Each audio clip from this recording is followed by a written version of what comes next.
Seen a lot of change, been through a lot of pain. Some things are not the same. Hello everyone, আপোনালোক সকলোকে মোৰ অন্যটা ভ্লগলৈ পুনৰবাৰ স্বাগতম জনাইছো। টাউন যাবলৈ ওলাই আহিছো, ৰেল গেট পৰিছে সেইকাৰণে ৰখি আছো। তো আজি যাওঁ ডক্টৰৰ ওচৰলৈ। এইকেইদিন ইমান বেছি চৰ্দি প্ৰব্লেম হৈছে আৰু ইমান বেছি হাঁচি আহিছে, মই আপোনালোকক কি ক'ম। কালি প্ৰায় 1টা বজাৰ পৰা 3টা মান বজালৈকে শুৱাই নাই, হাঁচিয়ে আছো। তো সেইকাৰণে ডক্টৰৰ ওচৰলৈ যাওঁ, তো দেখাই আহোঁ আৰু কি হয় আপোনালোকক জনাম বাৰু। সেয়েহে ব্লগটো এইখিনিৰ পৰা ষ্টাৰ্ট দি দিছোঁ। তো আপোনালোকে শেষলৈকে ব্লগটো চাই থাকিব আৰু শেষত জনাবলৈ নাপাহৰিব আপোনালোকৰ ব্লগটো কেনেকুৱা লাগে। আমি যাওঁতেও ৰেল গেট পৰি আছিলে আৰু এতিয়াও ৰেল গেট পৰি আছে, সেয়াই আৰু ৱেইটিং কৰি আছোঁ। টাউনৰ পৰা ঘূৰি আহিলোঁ, ঘৰ পামগৈও, বেছি সময় নাই। তো সেয়া ট্ৰেইন আহিছে।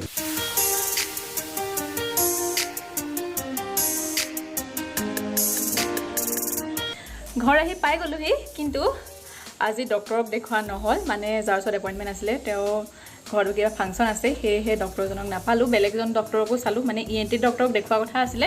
তো বেলেগজন ডক্টৰ তাতো গ'লোঁ, চেম্বাৰত সুধিলোগৈ, কিন্তু সেইজন ডক্টৰো নাই। চ' দেখুওৱা নহ'ল, বেলেগ এদিন আকৌ যাব লাগিব। তো সেয়াই আৰু খাচকুচীয়া দুটামান বজাৰ কৰি ঘৰ পাই গ'লোহি। তো এতিয়া মুখ হাতখিনি ধুই কাপোৰ কানি খুলি ফ্ৰেছ হৈ লওঁ, তাৰপিছত আপোনালোকৰ লগত কথা পাতি আছোঁ। The next day. Good morning everyone. আজি হৈছে দ্বিতীয়টো দিন। কালি টাউনৰ পৰা অহাৰ পিছত যিহেতুকে আবেলি হৈ গ'ল, সেয়েহে আৰু ভিডিঅ' কণ্টিনিউ নকৰিলোঁ। তো এতিয়া দেউতাৰ পিছে গৈ আছোঁ, মানে দেউতাই বাৰীলৈ গৈছে পচলা আনিবলৈ। বহাগৰ বিহুৰ সময়ত যে পচলা খায়, এইবাৰ আমাৰ খোৱা হোৱাই নাই। তো দেউতা গৈছে বাৰীলৈ, ব'লচোন দেউতাৰ লগত যাওঁ।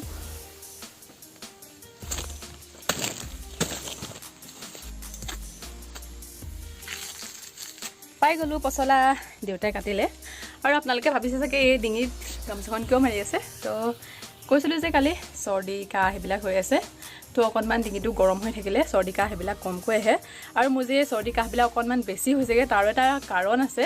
তো সেই ৰিজনটো চাবলৈ আপোনালোকে এটা সৰু ভিডিঅ' ক্লিপ চাব লাগিব। তো চাই লওক, তাৰপিছত আপোনালোকৰ লগত কথা পাতি আছোঁ। এইখিনি কি হয় আপোনালোকে চিনি পাইছেনে? বেলৰ খোলাৰ পৰা তাৰ ভিতৰৰ যিখিনি পাল্প সেইখিনি মই উলিয়াই লৈছোঁ। আৰু আমাৰ ঘৰৰ ফ্ৰণ্টতে এজোপা বেলগছ আছে, আৰু এটা বেলবিলাক পকি হৈ থাকে।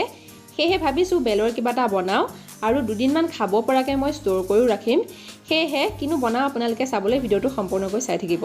মই প্ৰথমেই বেলৰ পৰা গুটিখিনি আঁতৰাই লৈছোঁ। এখন চালনীৰ সহায়ত চালি আপোনালোকে যিকোনো পদ্ধতিৰে আঁতৰাই ল'ব পাৰে। আৰু বেলখিনি মই এতিয়া মিক্সিত পিচি ল'ম। আপোনালোকে গুটিৰ সহায়তে যদি বেলখিনি পিচি দিয়ে, তেতিয়াহ'লে গুটিৰ টেষ্টটো একদম কেঁহা নাইবা তিতা হয়, সেয়েহে বেলৰ যিটো টেষ্ট একদম বেয়া হৈ যাব। তো আপোনালোকে গুটিখিনি আঁতৰাই ল'ব। আৰু এয়া দেখিছেনে, মই বেলখিনি একদম স্মুথ পেষ্ট বনাই ল'লোঁ। এতিয়া মই এটা এয়াৰটাইট কণ্টেইনাৰত এইখিনি ভৰাই থৈ দিম আৰু চৰবট বনাই এইখিনি খাব পাৰিম। আৰু চৰবট কেনেকৈ বনাব পাৰে সেইটো দেখাই আছোঁ। এয়া মই এটা পাত্ৰত পানী লৈ লৈছোঁ আৰু পিচি থোৱা 2 চামুচ বেলৰ পেষ্ট লৈ লৈছোঁ আৰু ভালদৰে ঘুটি এইখিনি মিহলি কৰাই লৈছোঁ। আপোনালোকে ইয়াত ইচ্ছা কৰিলে 1 বা 2 চামুচ চেনি আৰু 1 চামুচৰ পৰিমাণে ক'লা নিমখ দিব পাৰে। মই কিন্তু অকল ক'লা নিমখে দিম। আপোনালোকে এই চৰবতখিনি দিয়াৰ আগত ভালদৰে চেকি দিব। এয়া মই 1/2 চামুচ ক'লা নিমখ ভালদৰে দি ল'লোঁ আৰু ইয়াতে মই দিছোঁ আইচ। আৰু এয়া আমাৰ চৰবত পৰিৱেশন কৰিবলৈ ৰেডি হৈ গ'ল।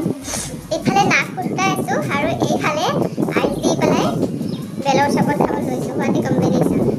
গৰম দিনত বেলৰ চৰবত খালে ই আমাৰ শৰীৰটো হাইড্ৰেট কৰি ৰখাত সহায় কৰে। লগতে ইয়াত বহুখিনি ভিটামিন আছে, যি আমাৰ শৰীৰৰ বহুখিনি বেমাৰৰ কাৰণেও ভাল হয়। চ' আপোনালোকেও বেলৰ চৰবত বনাই খাবচোন।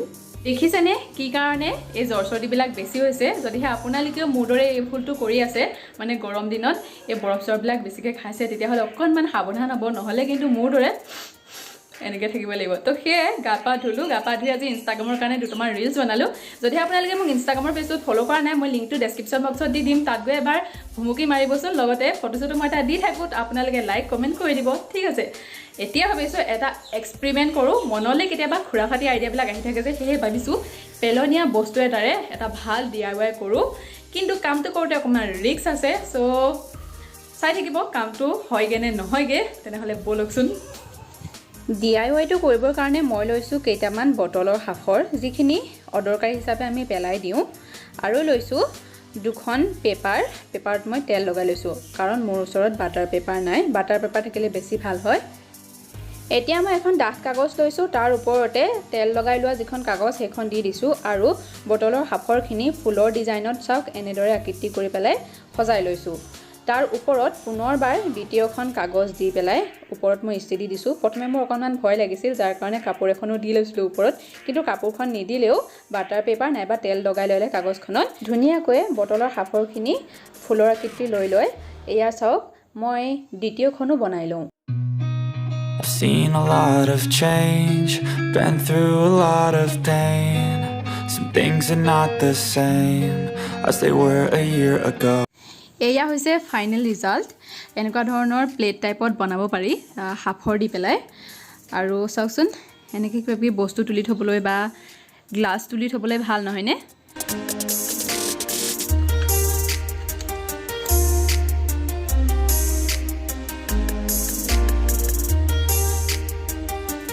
গাইজ DIYটো কেনেকুৱা হৈছে কমেণ্ট কৰি জনাবচোন পিছে আইডিয়াটো মোৰ নহয় দেই মই বহুত দিন আগতে এটা ভিডিঅ'ত দেখিছিলোঁ ভিডিঅ'টো চাই পেলাইহে তেনেকৈ বনাইছোঁ বৰ এটা ভালো হোৱা নাই কিন্তু বৰ এটা বেয়াও হোৱা নাই গ্লাছ তাৰ ওপৰত ৰাখিবৰ কাৰণে বা কিবা বস্তু সজাই ৰাখিবৰ কাৰণে কিন্তু ভালেই হ'ব তেনেহ'লে বন্ধু বান্ধৱীসকল আজি ভিডিঅ'টোত আছিল ইমানেই যদি ভিডিঅ'টো চাই ভাল পায় এটা লাইক কৰিব চেনেলটো ছাবস্ক্ৰাইব কৰিব আৰু কি কৰিব আপোনালোকৰ বন্ধু আৰু বান্ধৱীসকলৰ লগত মোৰ এই ভিডিঅ'টো শ্বেয়াৰ কৰি দিবলৈ নাপাহৰিব